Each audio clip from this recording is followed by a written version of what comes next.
Welcome to Tenor Tech, where I solve the problems you didn't even know you had. You start by telling OBS what canvas and export size you want.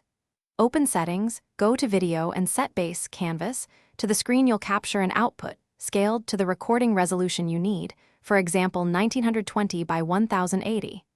Once done, choose common FPS values, 30 for standard, 60 for smooth motion.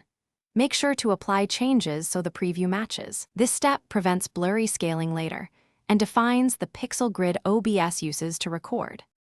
Now align each source to that canvas so your recording frames correctly. Right-click a source and choose Transform, then Fit to Screen for instant fill, or Edit Transform to set exact size and position numerically. If you must crop, hold Alt and drag edges. This preserves output resolution while removing unwanted edges. For pixel-perfect clarity, use integer scaling or lock aspect ratio to avoid fractional pixels. Finally, toggle preview scaling to confirm what OBS will output. Finish by configuring output recording specifics.